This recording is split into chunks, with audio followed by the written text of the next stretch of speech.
जो मेरा नाम जप कर रहा है, मेरे सुदर्शन चक्र की भी सामर्थ्य नहीं। एक बार सत्संग में पीछे सुनाया था, देवर्षि नारद जी बड़े लीला बिहारी हैं। वो हर लीला भगवान की नाम महिमा, गुण महिमा, शरणागति की महिमा पुष्ट करने के लिए ही प्रकट करते हैं। वो भगवान का साक्षात स्वरूप है।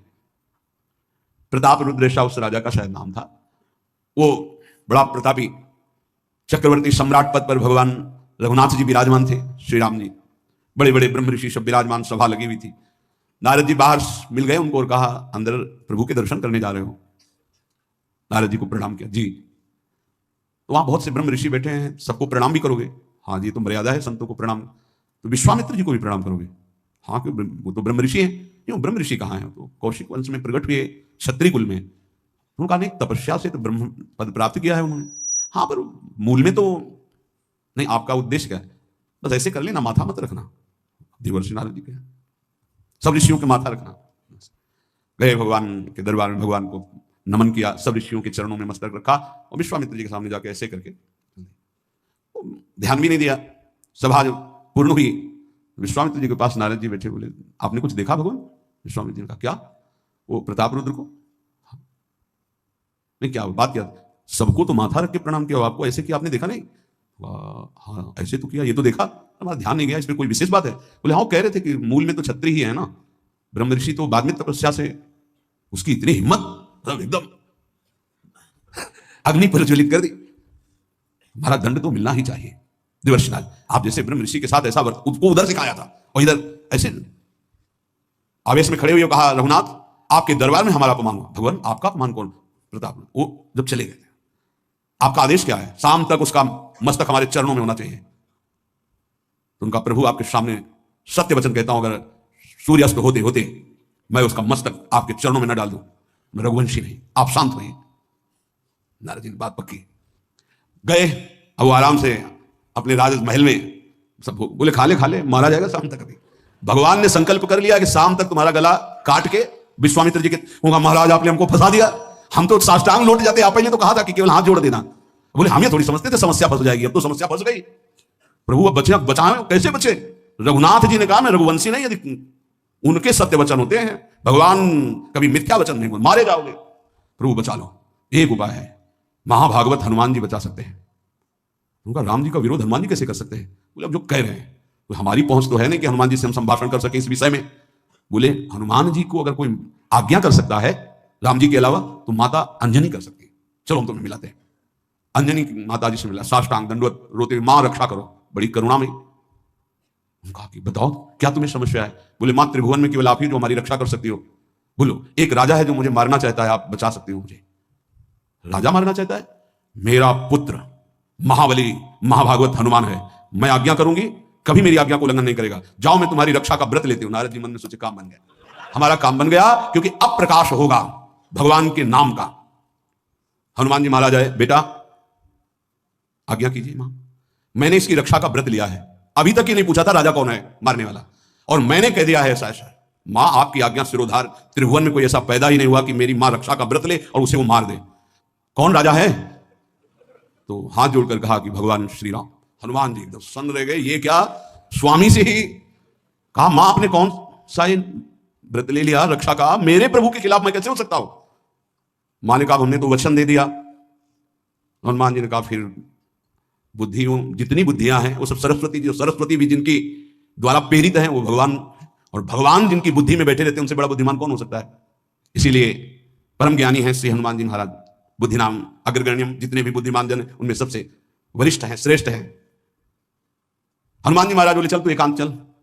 एकांत में ले गए और बैठ, थोड़ा ही समय रह गया संध्या का, अब तेरी श्वास में जहां भी रुकेगा नाम, वहीं तेरा गला कटा, बिल्कुल पक्का। बस सीताराम सीताराम सीताराम, ये क्रम न टूटने पावे, तो ऐसा शुरू कर। अगर तेरे नाम में त्रुटि हुई, अंतराय पड़ा, उसी समय भगवान का अमोघ बाण काट सकता है, अन्यथा नहीं। तू चिंता मत कर, बैठ जा। अब वो बैठे, सीताराम सीताराम सीता। हनुमान जी महाराज करताल उठाए, आसपास नत कर रहे। भगवान ने अमोघ बाण संधान किया, वो बाण आया और हनुमान जी जहां घूम रहे थे ऐसे परिक्रमा की वापस चला गया। भगवान ने कहा, आज तक ऐसा नहीं हुआ। अमोघ बाण मोघ कैसे हो गया? लक्ष्य को बेधे बिना वापस कैसे आ गया? दूसरा बाण भगवान ने संधान नहीं किया। है क्या? कौन है त्रिभुवन में ऐसा जिसको बाण बिना बेधे वापस चला गया? लक्ष्मण जी से कहा कि जहां प्रतापरुद्र वहां तुरंत जाइए और देखिए बात क्या है, उसके गले को क्यों नहीं अमोघ बाण ने छेदन किया। गए, सर्वज्ञ हैं। वहां जो स्थिति देखी तो हनुमान जी की आंखों में अश्रु चल रहे थे। नाम संकीर्तन घूम घूम के, और वो आंख मूंदे बस सीताराम सीताराम। परम प्रेमी लक्ष्मण जी भी तालियां बजाकर शुरू कर दिया, सीताराम सीताराम। राम जी ने विचार किया कि बाण तो वापस आ गया, लक्ष्मण जी वापस ही नहीं आए, सूचना ही नहीं। और विश्वामित्र जी कह रहे हैं तो आपने प्रण लिया था कि संध्या होते होते। भगवान ने कहा कि आप धैर्य धारण कीजिए गुरुदेव, मैं स्वयं जाता हूं। जब कहा कि मैं स्वयं जाता हूं तो बोले मैं भी स्वयं चलूंगा, देखूंगा तुम निर्णय क्या करते हो। पूरी ब्रह्म ऋषियों की समाज साथ में, नारद जी बीड़ा लिए आगे कि प्रभु हम भी देखेंगे, और सब कुछ रचा इनका है, बड़ा विचित्र खेल है इनका। महाराज जी ही गए तो देखा वो सीताराम सीताराम सीताराम। हनुमान जी महाराज सीताराम सीताराम कीर्तन कर, लक्ष्मण जी कीर्तन। भगवान ने कहा अब समझ में आया, जिसके गले में नाम निरंतर चल रहा है, मेरा अमोघ बाण भी छेदन नहीं कर, जो भगवान यहां करे मेरा दिव्य सुदर्शन चक्र भी छेदन नहीं कर। भगवान ने कहा गुरुदेव आपने आज्ञा करी थी कि इसका शीश आना, आपने ये नहीं कहा था कि काट कर आना चाहिए, उसको रखो मस्तक। विश्वामित्र जी प्रसन्न हो गए। नारद जी ने कहा प्रभु इसमें न प्रतापरुद्र का दोष है न ब्रह्म ऋषि विश्वामित्र जी का, मैं ये दिखाना चाहता था कि आपके अमोघ अस्त्र से भी बढ़कर आपका नाम है। आपके अमोघ अस्त्र को कोई अगर, तो नाम आपका है। भगवान ने यहां जो कहा कि मेरा सुदर्शन चक्र भी उस गले को नहीं काट सकता जिससे नाम चलता है। विश्वास कीजिए, भगवान की ऐसी लीलाएं होती हैं जिनको माया ऐसे प्रस्तुत करती है कि आपको अविश्वास हो जाए, परेशानी। उसमें गूढ़ रहस्य होते हैं, भगवान के दिव्य विधान होते हैं, हम मायाकृत बुद्धि वाले उस विधानों को नहीं समझते। नाम जापक एक अमोघ शक्ति वाला हो जाता है। आप अभी 4 दिन नाम जप किए, विपत्ति पापाचरण के कारण कोई प्रेरित होकर आ गई, माया ने कोई नाटक रच दिया, आपकी श्रद्धा खत्म हो गई। अरे युद्ध है, कभी विपक्ष से भी बाण आकर शरीर को घायल करता है तो सूरवीर पीठ दिखा के थोड़ी भागता है। ऐसे ही भजन के मार्ग में उतरा जाता है, चाहे जितनी विपत्तियां आए, अब नाम नहीं छूटेगा तो विपत्तियों का कोई प्रभाव आप पर नहीं पड़ेगा। हरि स्मृति सर्व विपत्ति मोक्षम, भगवान व्यासदेव जी कह रहे हैं। और यह नाम में प्रियता तभी होती जब किसी नाम जापक संत का संग हो जाता है।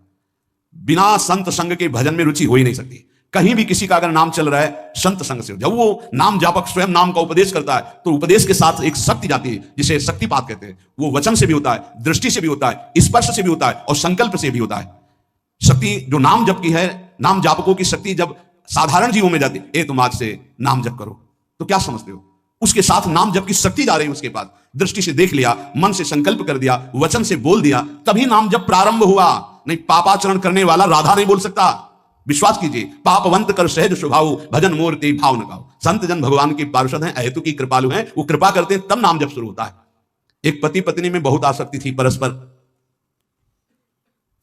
नाम जप ये सब तो आसक्ति के कारण कहीं गुंजाइश ही नहीं थी, जैसे एक साधारण कामासक्त दंपति। ऐसे एक बार एक संत भगवान वहां से तो देखा कि परिवार में बिल्कुल अश्रद्धा है संतों के प्रति, ना भगवान का भजन न धर्म। तो सामर्थ्य भजन से जो जितना करता है, ऐसे उनको देवर्षि नारद जी मिल गए। तो नारद जी से कहा परम कृपाल हो, ये दंपति इस घर में रहते हैं, बहुत आसक्त हैं, क्या इनकी परस्पर आसक्ति हट सकती है और भजन हो सकता है? बोले तो ऐसे हो जाएगा, चुटकी बजाते। बोले इतना आपस में प्रेम करते हैं कि उनका मन ही नहीं हटा सकते आप। बोले आप 2-4 दिन में फिर कभी आना तो देखना, साष्टांग दंडवत करके आपको प्रसाद पवाएंगे, ऐसी इनके अंदर भक्ति आ जाएगी।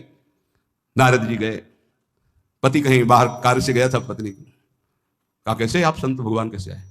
एक खास बात बताने आए हैं तुम्हें। क्या? ये जो तुम्हारा पति था ना, ये पूर्व जन्म का नमक बटोरने वाला नोनिया था। बोले नहीं प्रभु ऐसा नहीं।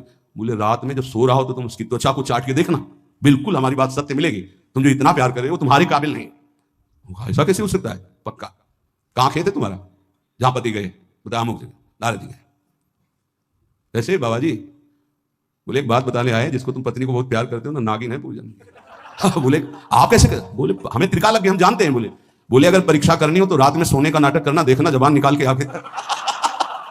देवर्षि नारद जी ने अब वो कि बाबा जी बोल गए थे कि तो रात में वो सोने का नाटक, डर भयानक उसके सता रहा था कि नागिन है पास में।